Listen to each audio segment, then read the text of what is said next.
voici la Méditerranée. Je vais m'intéresser à l'histoire uniquement du Nouveau Testament. C'est passionnant aussi de le faire pour l'Ancien Testament, mais c'est plus compliqué parce que c'est une histoire à deux. Il y a les chrétiens d'un côté, les juifs de l'autre, et on va gérer notre bibliothèque en se regardant les uns les autres, en disant « oui, je suis d'accord avec toi, oui, non, mais moi je ne suis pas d'accord avec toi », etc. C'est une histoire complexe. On va regarder le Nouveau Testament, c'est quand même plus simple, vous allez voir, c'est déjà pas facile. À votre avis, premier événement important, la mort et la résurrection de Jésus-Christ vers 33. Ok ? Il n'y a évidemment pas de texte chrétien avant ça. Mais après ça, à votre avis, quel est le premier texte chrétien ? Thessaloniciens. Évidemment, on se dit les évangiles. Ben non. Réfléchissez. On n'a pas besoin, tant que les apôtres sont là, d'un texte pour nous raconter l'histoire de Jésus. Les apôtres sont là pour ça. Par contre, si un des apôtres qui nous a raconté l'histoire de Jésus est en voyage dans une autre ville pour fonder une autre communauté, ben, il peut nous envoyer une lettre. Donc les premiers textes du christianisme sont évidemment les lettres de Paul. Vous voyez les premières lettres de Paul, donc effectivement première et deuxième Thessaloniciens, aussi la lettre aux Galates qu'on verra ce soir. Donc c'est les plus anciens textes du Nouveau Testament. Ce ne sont pas les évangiles, ce sont les lettres de Paul. Paul va donc écrire dans la partie, il va faire plusieurs voyages missionnaires, vous savez Paul, puis il va faire un long voyage missionnaire où il va arriver là, il va avoir un rêve qui lui dit maintenant il faut passer en Macédoine. Et c'est là qu'il va entrer en Europe, il va faire tout un tour, c'est là où il va faire son fameux discours à Athènes où personne ne l'écoute, etc. Puis il va finir par revenir à Éphèse, mais d'Éphèse, il va pas mal bourlinguer pour retourner voir les communautés qu'il a fondées, les Corinthiens par exemple, les Philippiens, etc., etc. Ce sont toutes des villes qui sont dans ce coin-là. Et donc d'Éphèse, il envoie ces lettres-là. Les Galates, c'est probablement ce qui désigne comme les Galates. Tout ça, c'est ce qu'on appelait la région Galate, donc c'est très vaste. Ce qui désigne comme les Galates, c'est probablement les cités qu'il a converties au christianisme dans cette région-là, alors que lui venait d'Antioche par là. Donc c'était sur son chemin. Et donc arrivé là-bas, il renvoie des missives par là-bas parce qu'il, vous allez voir, il sent qu'il y a eu une petite souci théologique depuis qu'il est parti. Et Thessaloniciens, donc c'est pas vrai. Paul va faire de là un dernier voyage vers Jérusalem, sachant très bien que là-bas, il va susciter énormément d'animosité de la part des Juifs. Les Juifs veulent donc tenter de le mettre à mort. Comme il est citoyen romain, il fait appel à César et demande à être jugé non pas sur territoire palestinien où il sait que les Juifs vont faire pression pour qu'il soit exécuté, mais d'être envoyé à Rome. Non pas que Paul veuille échapper à la mort, parce qu'au fond, il a dit dès le départ, il sait très bien ce qui l'attend, mais il voit une opportunité dans ce voyage en captif d'aller à Rome. Et à Rome de se faire entendre, non pas de n'importe qui, mais de César lui-même. C'est ça l'idée. Donc, au moins de la cour de César, etc. Et donc c'est comme ça que Paul va aller à Rome. Depuis Rome, il va y avoir un certain nombre de lettres, donc il n'est plus absent simplement parce qu'il est en voyage missionnaire, mais il est absent parce qu'il est prisonnier à Rome, et ce qu'on appelle les lettres de la captivité. C'est moins clair au niveau de la datation. Autant ces lettres-là, on a des bonnes choses en recoupant les actes des apôtres et en recoupant les lettres elles-mêmes, on a des bonnes idées de dire que c'est dans les années 50, après Jésus-Christ. Les lettres de la captivité, du coup, on suppose que c'est dans les années 60. C'est pas très clair. Ce qui est sûrement des lettres de la captivité, c'est Philippiens et la lettre à Philémon, que certains classeraient ailleurs, mais moi jamais. Maintenant, il en manque pas mal des lettres de Saint Paul là-dedans. Bah oui, parce qu'il y a plein de lettres, on ne sait pas trop bien où est-ce qu'il les a écrites. Donc c'est pour ça que là, je vous rajoute les autres, en sachant pas très bien, vous voyez. Les deux aux Colossiens et celle aux Romains, c'est probablement dans cette dernière mission qu'il avait là, la lettre aux Romains étant envoyée en avance pour quand il irait lui-même à Rome. Et puis, Éphésiens, Colossiens, Timothée, les deux à Timothée et Tite se présentent aussi comme des lettres en prison. Donc on considère qu'elles sont de cette époque-là. Donc voilà, ça vous donne un peu une idée. Voilà, le ministère de Paul, sur une dizaine d'années, il écrit toutes les lettres qu'on lui connaît. Alors, il n'y a pas seulement des lettres dans le Nouveau Testament, même si ce sont les plus anciennes. Donc vont apparaître les évangiles. Qu'est-ce qui va provoquer les évangiles ? L'incendie de Néron en 64, un événement important dans la grande histoire de cette époque-là, va déclencher, vous le savez, la persécution des chrétiens à Rome. Et notamment, on pense, entre 64 et 68, 67, le martyre de Pierre et de Paul. Vers ce moment-là, les communautés chrétiennes commencent à prendre conscience que on est déjà une quarantaine d'années après la mort et la résurrection du Christ. La génération des apôtres meurt par la persécution. Il faut faire quelque chose. On va perdre le contact direct puisqu'on n'aura plus de témoins oculaires. Donc du coup, c'est à cette époque-là, sans doute, que va se lancer un nouveau projet, et ça je reviendrai sur la destruction du temple, celle de la mise en récit de la vie de Jésus. Le premier des évangiles, tout ça je le mets en rouge, c'est des suppositions. On ne sait pas trop bien. Le premier des évangiles serait celui de Marc. Pourquoi ? J'ai déjà expliqué quand j'ai présenté l'évangile de Marc la première fois, parce qu'il est plus court que Matthieu et Luc, qui sont pourtant extrêmement proches de lui. Et en gros, on peut dire que tout ce qui est chez Marc est repris chez Matthieu et Luc et augmenté. Donc une bonne théorie, je trouve intéressante, dit que Marc n'est pas une sorte de résumé de tout ce qu'on trouve chez Matthieu et chez Luc, mais qu'il est plutôt la base que Matthieu et Luc ont chacun de leur côté repris et augmenté. Donc ça veut dire qu'on est obligé de poser un Marc qui soit avant Matthieu et Luc. Pourquoi les années 70 ? Justement parce que c'est les années de la destruction du temple. Ça c'est important parce que toutes les théories sur la date des évangiles tournent autour de cette question-là. Pourquoi ? Parce que dans tous ces trois évangiles-là, Marc, Matthieu et Luc, Jésus fait un long discours pour expliquer que le temple va être détruit. Donc c'est pas du tout... c'est très significatif de savoir si Marc, Matthieu et Luc savaient que le temple serait détruit ou pas. Et si dans la manière dont Jésus prophétise les choses, il y a beaucoup de détails, on peut se dire qu'ils reconnaissent que Jésus l'avait annoncé, mais ils le décrivent tel qu'ils l'ont vécu. Alors que si c'est très vague, c'est le souvenir que Jésus avait annoncé la destruction du temple qui n'est pas encore venu. C'est ce qui permet donc de dater Marc plutôt d'autour de 70. Les gens discutent, est-ce que c'est vraiment avant la destruction du temple ou plutôt après ? Mais donc lui, il a une bonne chance d'être avant la destruction du temple. Alors que Matthieu et Luc, reprenant Marc, eux seraient clairement une dizaine d'années plus tard. Là, on est vers 80. Ouais. Et vous voyez, je ne les ai pas placés comme ça en diagonale par hasard. L'idée de base, c'est de réaliser que ces évangiles sont d'abord des œuvres locales pour une église locale.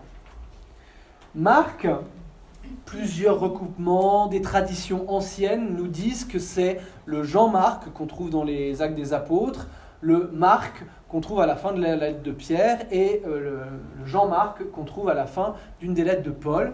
Et si on retrace un peu l'itinéraire de ce personnage secondaire qui apparaît comme ça de temps en temps dans les Actes des Apôtres et les lettres, on voit quelqu'un qui aurait été un compagnon des apôtres de la première heure, qui serait allé avec Paul au début et puis qui se serait disputé, qui serait retourné avec Pierre, qui avec Pierre serait arrivé à Rome, qui aurait été vraiment l'assistant, le traducteur de Pierre à Rome, et qui se serait réconcilié avec Paul sur le tard à Rome. Donc il aurait été, si vous voulez, l'assistant, le traducteur de Pierre et de Paul à Rome.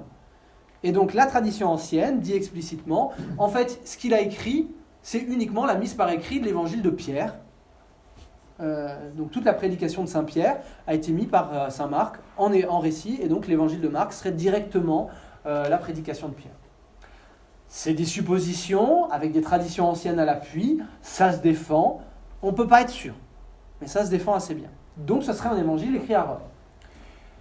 Luc est très grec, il y a un certain, il y a une certaine lettre où Paul parle d'un compagnon à lui qui s'appelait Luc et qui était un ami médecin, un scientifique de l'époque. Et on sait que Luc a aussi écrit les Actes des Apôtres. Donc du coup, et dans les Actes des Apôtres, il y a des passages où le narrateur parle en nous. C'est plus simplement Paul et ses compagnons prirent le bateau, mais c'est nous prîmes le bateau. Donc ça donne vraiment l'idée que Luc, ce serait un compagnon de Paul, et donc il aurait écrit l'évangile en complétant celui de Marc, avec surtout des discours du Seigneur, dans l'école de Saint Paul, qui est une école qui veut l'ouverture vers les nations. Oui. Donc on est bien, en fait, avec la deuxième génération, celle qui n'a pas vu. Exactement. Dans les deux cas, on est sur la deuxième génération, c'est clair. Et ça n'a jamais gêné. On le sait depuis toujours, et on a toujours expliqué, c'est la deuxième génération, mais l'idée c'est que c'est la deuxième génération qui met par écrit le témoignage de la première. C'est ça l'idée. Et puis du coup, Matthieu, lui, la tradition ancienne, on ne sait rien sur Matthieu. On a un apôtre qui s'appelle Matthieu, Matthieu Lévi, il a deux noms lui aussi, grec et sémite. Quand l'évangile de Matthieu parle de la conversion de Matthieu, qui était publicain, vous savez, et puis qui devient apôtre du Christ, il en parle sans faire aucun commentaire, comme si ça n'avait rien à voir avec lui. C'est un peu bizarre. Mais la tradition ancienne dit que Matthieu, l'apôtre, aurait écrit un évangile en hébreu, nous dit la tradition ancienne. Or, l'évangile de Matthieu, on est sûr qu'il a été écrit en grec. Donc, visiblement, il y a un lien entre ce Matthieu, l'apôtre, qui aurait fait un évangile plutôt en hébreu, ou en araméen, quand on nous disait en hébreu, ça peut vouloir dire en araméen, et cet évangile de Matthieu qu'on a en grec. Là, on est vraiment, on ne sait pas grand-chose. Mais on est encore entre la première et la deuxième génération, visiblement. Mais donc plutôt à un autre endroit. Et là, vous voyez, c'est intéressant, vous voyez que les évangiles sont plutôt au départ des évangiles locaux. Et vous voyez très bien que Matthieu et Luc ont très bien pu recevoir de Rome, qui était une métropole, un évangile de base, soit qu'ils l'aient entendu, soit qu'ils en aient fait une copie, et se dire « Ah ouais, mais il y avait plein de discours de Jésus qui ne sont pas dedans, on va rajouter, parce que ce que rajoutent Matthieu et Luc, c'est beaucoup des paroles de Jésus, et ça fera notre évangile pour le local. » Pas qu'ils voulaient avoir un deuxième évangile à côté de Marc, mais ils voulaient avoir une version 2.0 de Marc, en fait. De même, reste un évangile, celui de Jean. La tradition ancienne nous dit que c'est Jean l'apôtre. Jean lui-même, dans la mise en scène de son évangile, ne se nomme jamais lui-même, mais parle du disciple bien-aimé, mais on sent quand même que ça doit être Saint Jean. Donc, visiblement, là, on dit il y a au moins Saint Jean au départ. Le problème, c'est que l'évangile de Saint Jean, si vous le lisez sérieusement, vous vous rendez compte qu'il y a plein de trucs qu'il suppose déjà connus, parce qu'il part du principe qu'en fait, vous avez déjà lu des évangiles. Donc, vous voyez que Saint Jean est plutôt dans une dynamique de compléter, raconter autrement, etc., donner une autre version, enrichir. D'où l'idée que Jean, très très vieux, parce que là on est déjà dans les années 90-100, donc si Jean il avait 20 ans à l'époque où Jésus en avait 30, il en a 90 maintenant, quoi. Donc il est très très vieux là. Donc on va dire que Jean il était très très jeune, il a 15 ans, on ne peut pas beaucoup lui donner moins quand même. Il est quand même très vieux à ce moment-là. Donc vous voyez, ça c'est une des difficultés avec Jean. Du coup, comme on voit aussi en travaillant dans la première lettre de Jean, en travaillant des passages de l'évangile de Jean qui semble y avoir pas seulement Jean qui parle, mais toute la communauté réunie autour de Jean, une des théories modernes, c'est de dire que c'est pas seulement Jean, mais que c'est le témoignage de Jean récupéré par sa communauté qui aurait fini par donner cet évangile.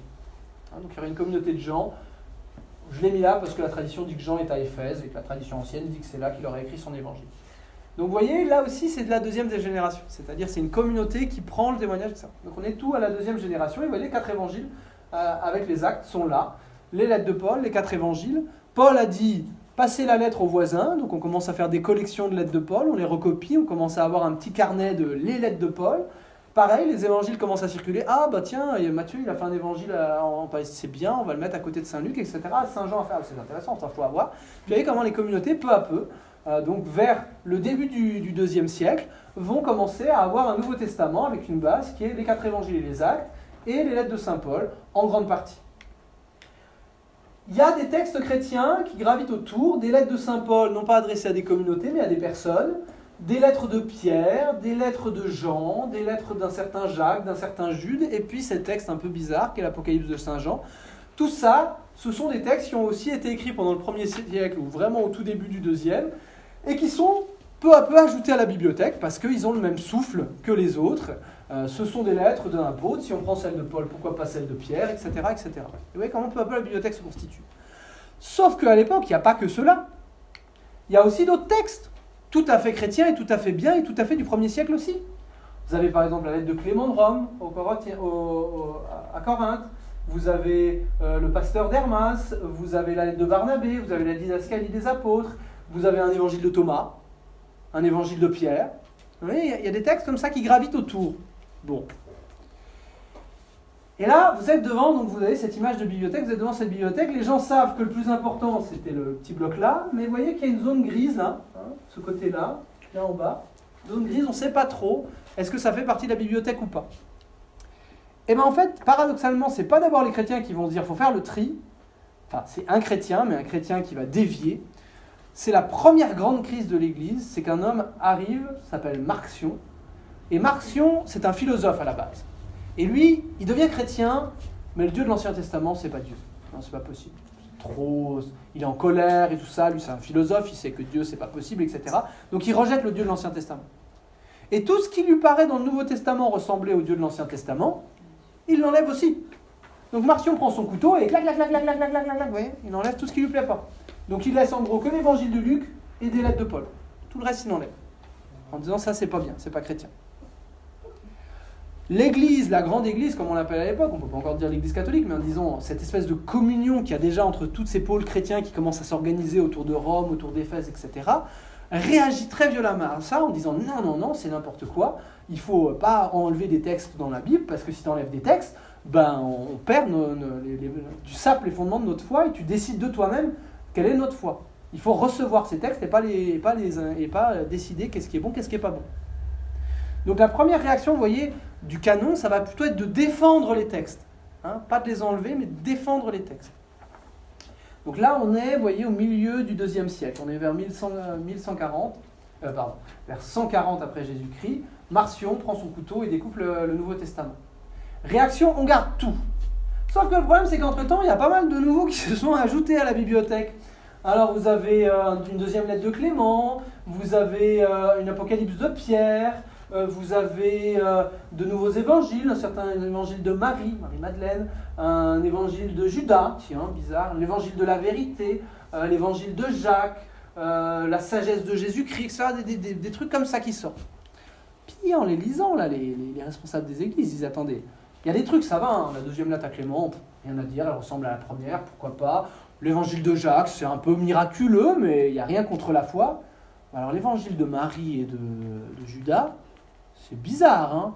L'évangile de Judas vous explique que Judas, en fait, il avait bien compris, que Dieu avait décidé qu'il ferait mourir Jésus, parce que comme ça, il libérait Jésus de son corps. Oula, des trucs bizarres, quoi. Donc là, je vous ai mis en rouge, parce que vous voyez, il y a des trucs plus ou moins nets dans cette bibliothèque. Donc au IIe et au IIIe siècle, ce qu'on va appeler les gnostiques, c'est-à-dire un courant chrétien un peu du même genre que Marcion, qui dit tout ce qui est corporel est mauvais, tout ce qui est spirituel est bon, et qui commence à décider à partir de ça ce que devrait être l'évangile, plutôt que de faire comme Marcion et de couper des trucs, eux ils rajoutent. Et donc là maintenant l'Église va devoir sélectionner et faire le pas de dire, il y a des œuvres qui sont bien, qu'il faut lire, mais ce n'est pas le Nouveau Testament. Il y a des œuvres qu'il ne faut pas lire, et il y a des œuvres, ça, c'est la base de notre foi. Et vous voyez, ce processus-là aboutit seulement vers la fin du IVe siècle. Dans le monde latin, on va avoir un concile à Carthage, un concile à Hippone, un concile à Rome, donc des conciles locaux comme ça, qui vont décider qui vont faire des listes. Dans le monde grec, on va avoir saint Athanase en Alexandrie, qui va envoyer une lettre à ses diocèses en disant « voilà les livres qui sont vraiment dans la Bible ». Près de Constantinople, à Césarée, on va avoir Eusèbe, premier historien de l'Église, qui dit ces livres-là sont bien, ces livres-là sont pas bien, etc. Vous voyez, ces premières listes apparaissent vers la fin du IVe siècle. Et vous voyez, on délimite. Et il y avait des livres qui étaient un peu dans la zone grise, il y a des livres qui vont encore avoir un peu des soucis, l'Apocalypse, elle n'est pas partout pareil mis dans le canon, mais en gros, vers ce moment-là, on commence à avoir les choses claires. Mais il n'y a pas eu de décision de l'ensemble de l'Église. Par exemple, pour nous, l'Église catholique, c'est seulement au Concile de Trente, au XVe siècle, qu'on va officiellement, pour toute l'Église latine, donner la liste définitive des livres. Et ça, c'est un bon signal pour se rendre compte qu'en fait, la composition du canon, quand des gens vont vous dire, en fait, ah ouais, mais c'est l'Église qui a dit lesquels livres il ne fallait pas lire, etc., du haut de son autorité. Non, c'est un processus qui vient de la base. La communauté chrétienne vit des trucs, et à partir de ça, elle demande à ses responsables de discerner. Vous voyez ? Donc, le fait que ça ait pris plusieurs siècles, c'est pas un mauvais signe, au contraire, c'est plutôt un bon signe. C'est de montrer que s'il n'y avait pas eu Marcion, s'il n'y avait pas eu les gnostiques, ça se serait fait naturellement, on n'aurait pas eu besoin de faire des lois, des machins, des conciles, des bidules. Vous voyez ? Donc c'est vraiment l'idée que c'est quelque chose d'organique qui se développe depuis la base pour pouvoir lutter contre des mouvements contraires, des mouvements qui viennent saper l'identité fondamentale de la communauté chrétienne à la base, à savoir dans sa colonne vertébrale, qui est la foi. Et c'est pourquoi, il y a un dernier paragraphe que je vous lis, le canon, non pas quelque chose d'autoritaire donné par l'Église, etc., c'est un cadeau des premières générations chrétiennes. Elles ont fait pour nous le tri de ce qui était vraiment l'enseignement des apôtres, par l'origine, parce que nous, on ne serait plus capable maintenant de dire qu'est-ce qui a été vraiment écrit par un apôtre et qu'est-ce qui n'a pas vraiment été écrit par un apôtre. Et eux, oui, à l'époque. Même sur la 2e, 3e génération, ils avaient encore des souvenirs de dire ce livre-là, c'est un nouveau venu. Celui-là, il est ancien, il est important pour nous. Vous voyez ? Et dans le dogme, c'est-à-dire de dire ça c'est hérétique, ça c'est bien. Vous voyez bien, vous ne pouvez pas vous-même décider qu'est-ce qui est hérétique et qu'est-ce qui n'est pas hérétique, et dans un certain moment, on a vraiment la chance que les premiers chrétiens aient fait pour nous ce travail de discernement, alors que maintenant, on serait bien en peine de le faire. Peut-être des trucs qu'on aurait envie de biffer, alors que, justement, Dieu nous les a envoyés, comme par exemple l'Apocalypse de Saint Jean, pour nous faire réfléchir. Et que c'est bien qu'elle soit là. Vous voyez ce que je veux dire ?